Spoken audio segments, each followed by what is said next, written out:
Hey, this is Kelsey from the Arcane Library, and I'm here to walk you through a new adventure I have called Monastery of the Shadow Sorcerers. So, this adventure is definitely a sword and sorcery kind of adventure. It took a lot of inspiration from Conan the Barbarian stories, like those pulp stories from the early 1920s or so, and also a little bit of crossover into some video games like Mortal Kombat, things like that. So it's a big blend of a lot of the things that I have always enjoyed. It's for 8th level characters and is 2 sessions worth of play, roughly. It's a full-length adventure, so it's not really meant to be a one-shot, but it's always with the caveat that your mileage may vary depending on your group. So hopefully it'll be enough for 2 sessions on average for most people. So let me give you then the synopsis and background of this adventure. So this adventure is a little unique from ones I've written before, which is the characters start off with some need that needs to be solved by magic. So in some cases that could be maybe the death of a party member or something that they need a relatively powerful magical effect to fix or correct or solve. And so that's the motivation that brings them into this adventure. So at the beginning of this adventure, the characters start off in the hut of this mystic named Roga. And Roga knows about a mysterious monastery that appears once every so often beneath the blood moon, and it stays for 1 night only. And Roga tells the characters about this and explains to them that a magical flower grows inside one flower only, called the black lotus. It's a single bloom that blossoms beneath the monastery, and the reason that the monastery appears is because this flower comes to its full growth in the light of the blood moon. So Roga tells the characters that he can give them what they're seeking with the power of this black lotus if they can bring it to him. So that's sort of the initiation into the adventure, and Roga, I guess, is the quest giver technically. The fun thing about Roga is that he is actually a former member of this monastery, and he has for some reason distanced himself from them, or perhaps was even kicked out, and now he has this special knowledge that he's sharing with the characters. So if the characters actually agree to undertake this quest, what's going to happen is they're going to go to the monastery when it appears this night, try to infiltrate it, and they're going to encounter its residents, who are these sorcerous monks called the Razgodai. And I've actually made 4 new creatures for this adventure who are each different types of Razgodai at varying levels of power, so that you can mix and match them in combats, and you'll see that in this adventure. So assuming the characters decide to seek out the Black Lotus and try to claim it from its guardians in the monastery, they're going to then move on to the next encounter. The first encounter was Blood Moon Rising, where they meet Roga. And then the next one is Moonlit Monastery, so he gives them directions to the plateau upon which this monastery appears, and there it is beneath the blood moon, so they can approach it. And this adventure has 2 big maps that both go with it. So this is the first one. This is the ground floor of the monastery, and so this is where the players are going to make their approach. And you'll see right here that in the center there's this big black pit, and that's actually an open courtyard. So the characters could actually either go in through the front doors here, or there is a way for them to climb over the walls potentially and come in the courtyard and maybe choose a slightly different path. So the order of things happening in this adventure is definitely not fixed in place. So it's likely that they'll come in through the front door in some cases, so I'll just start there. So that's what this first area is right here, the Gatehouse. And this is a fun sort of intro combat that introduces the Razgodai. There are some monks who are keeping guard in this area. And there are also some statues that have some magical properties, and that becomes a recurring theme in this adventure. So statues that do harmful things unless you know their password. And characters actually can come to learn the passwords of a lot of the statues here by investigating or talking to people and just being careful. So after that first encounter in the Gatehouse, the characters will have a chance to probably move to the courtyard if they haven't been there already. And that's this encounter right here. Now that courtyard, like you saw, it had a big black circle in the center, and that's actually a pit that's letting in the light of the blood moon, and it looks very far down onto a little island with a little bit of light reaching it. But that pit is actually covered by a wall of force. So that might be kind of a fun surprise to spring on the players, like if a combatant throws them toward it and they land on its surface. And it's kind of meant to be a more significant barrier than simply glass or bars or something. But knowing the characters, there's probably some way some of them will manage to get through the wall of force.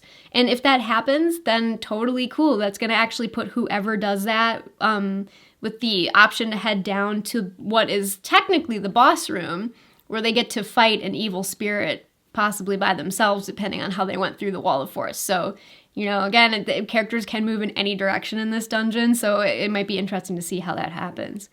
But we'll kind of take the path of most likely traveling here when I go through this description for the rest of the way. So the characters can choose to go in any direction from that central room. And so to the north, there's a library, and that's the Hall of Secrets encounter. And in that library, it's a scroll library, and there's actually a demon who is really just concerned with documenting arcane sorceress knowledge that the Razgodai monks collect over time.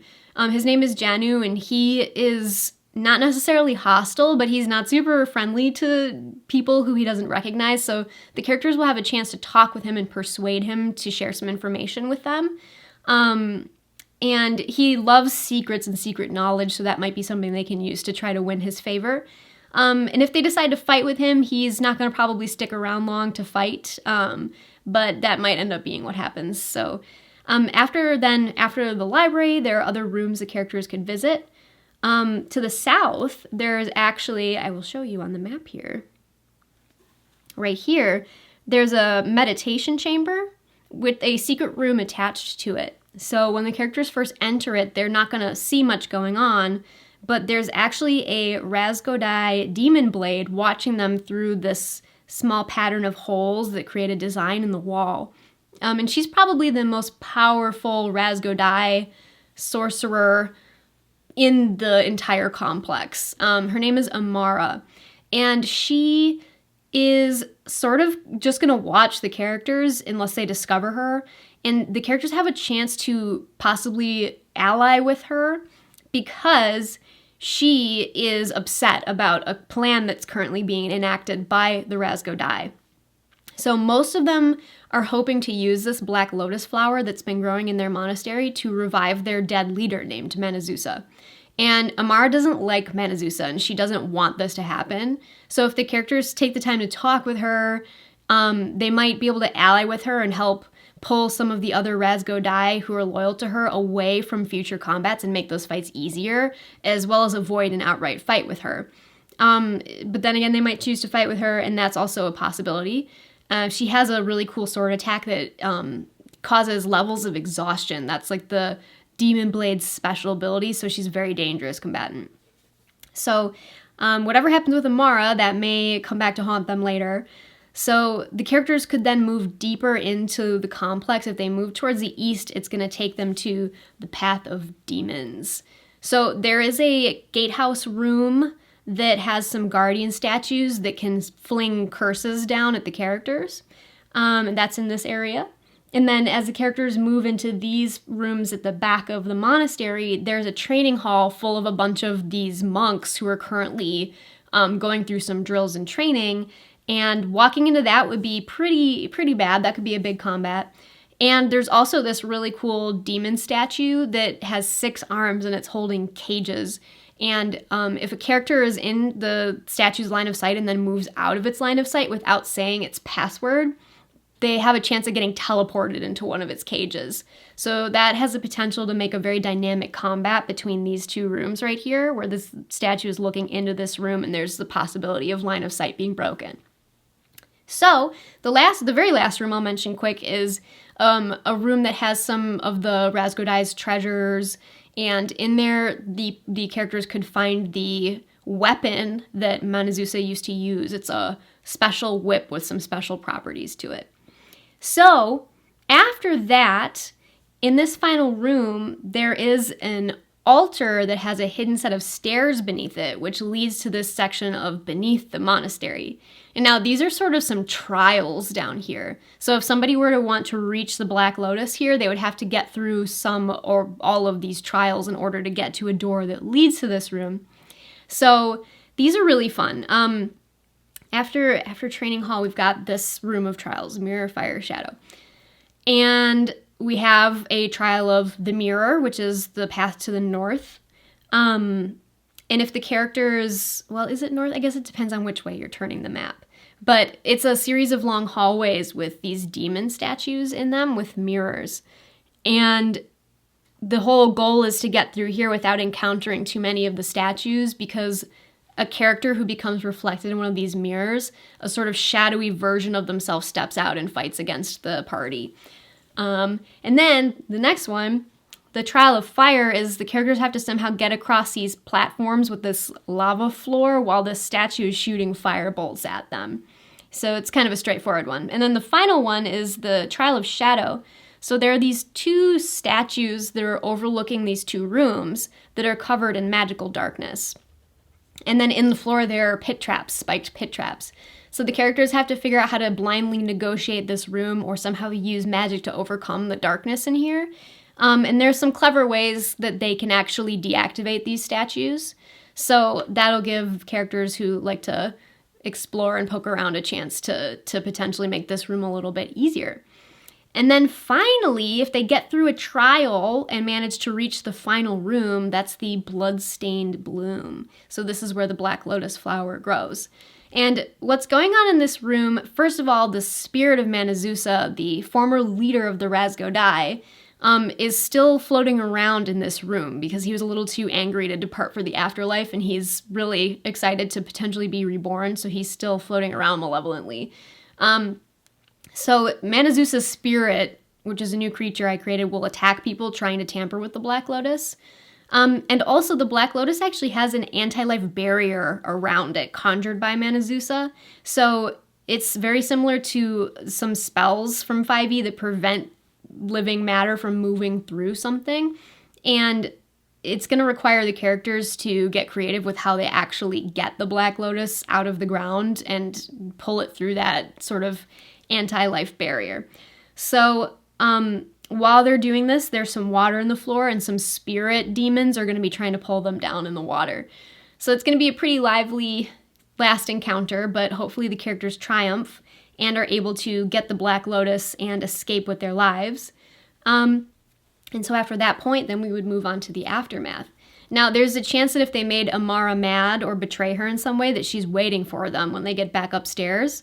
But there's also the chance that they get away scot-free with the Black Lotus, and that would be a good outcome for them. Or there's even the possibility that they don't get out of the monastery by the time the blood moon sets. And that means that the monastery is going to sort of plane shift back to its normal plane of existence. So that could actually lead to a lot of crazy adventures as the characters try to find a way back to their home plane. So lots of potential future hooks with this one. And that's the whole explanation of this adventure. I hope you have a lot of fun with it. And as always, if you do run this, let me know how it went. Let me know what you thought about it. You can grab this on my website, thearcanelibrary.com, either by itself or as a part of the Legends of the Library's Volume 1 collection at a discount. So I hope you decide to give it a look and just let me know what you think. All right. Thanks, everybody. Happy gaming.